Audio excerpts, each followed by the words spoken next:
यह है छपारा क्षेत्र का वह विशेष मंदिर जहां नागसेला लोक नृत्य आरंभ होने वाला है।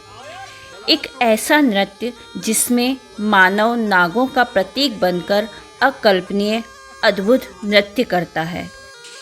नागसेला के इस अलौकिक वातावरण में यह लाल ध्वज इनकी आस्था और परंपरा का प्रतीक बनकर लहराने वाला है। गांव के बूढ़े, युवा, बच्चे सब मिलकर पूजन की तैयारी में जुटे हैं।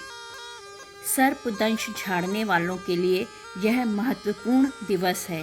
देखिए कैसा उत्साह और कौतूहल का वातावरण दिख रहा है। सिंदूर, चावल, नींबू, धतूरा, बिल्वपत्र, फूल, दोना, धूप, दीप, दूध इत्यादि से पूजा हो रही है। इनके मंत्र, पूजा पद्धति सभी देशज और ग्रामीण भाषा में होने के कारण सामान्य से अलग प्रतीत होते हैं। नाग को शिव का जनेऊ मानने वाले ये भक्तगण पट पूजा भी करते हैं, जिसमें शिव का चित्र अंकित होता है।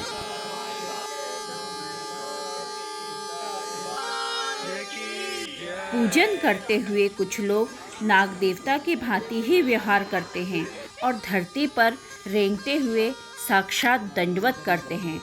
मान्यता है कि विशेष भक्ति के रहते हुए इनमें नाग देवता प्रविष्ट हो जाते हैं। लीजिए, नृत्य भी आरंभ हो चुका है। सादे कपड़ों में भी ये नर्तक कितने उत्साहित दिख रहे हैं।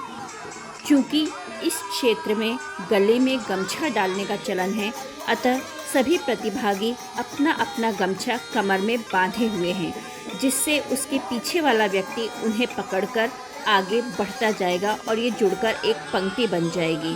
15-20 लोगों की इस नाग पंक्ति में सबसे आगे खड़ा व्यक्ति सूपा पकड़ता है, जो नाग के फन का प्रतीक होता है, जबकि अंतिम व्यक्ति झाड़ू पकड़े रहता है, जो पूंछ की प्रतीक होती है।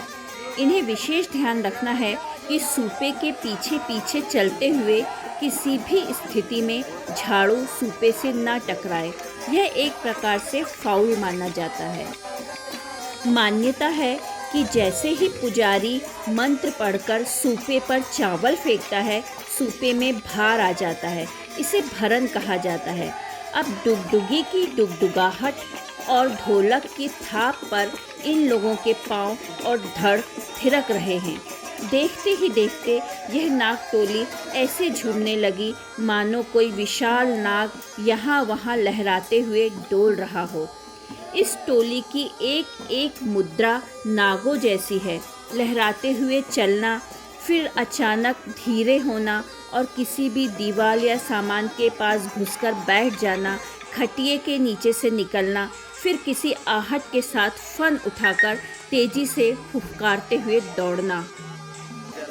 यह टोली कभी उठती बैठती, कभी किसी पत्थर पर चढ़ती उतरती, कभी एक दूसरे के हाथों के नीचे से निकल जाती। सभी निर्निमेष उन्हें देखते रहते हैं। प्रतीकों के माध्यम से प्रकृति के साथ जुड़ने का सुंदर माध्यम है नागसेला नृत्य। लोक संस्कृति की विशेषता है कि सार्वजनिक आयोजनों में मेला दर्शन अवश्य होता है, अतः यहाँ भी मेले सा माहौल बन जाता है। चलिए जानते हैं कि नागसेला है क्या। बैलगाड़ी में बैल जोतने के लिए लोहे की 2 छड़ों का उपयोग किया जाता है, जिन्हें सैला कहते हैं। हमारा नृत्य नाग प्रधान है, अतः इसे नागसेला नृत्य कहने लगे। भरनी से शुरू हुआ नृत्य नागसेला गान की समाप्ति के साथ पूर्ण होता है। इसी समय सूपा झाड़ू से जा मिलता है और नागसेला नृत्य का विधिवत समापन होता है। दोस्तों, हमें नागसेला परंपरा को जीवित रखने के लिए समय रहते प्रयास करना चाहिए, नहीं तो प्रकृति के दर्पण सा यह सुंदर लोक नृत्य काल की धुंध में विलुप्त हो जाएगा। बंधुत्व भावना के साथ नागसेला नृत्य सतत न्याय की बाट जोह रहा है। एक ना एक दिन अवश्य उसे भी धरोहर नृत्य के रूप में संरक्षण मिलेगा। धन्यवाद।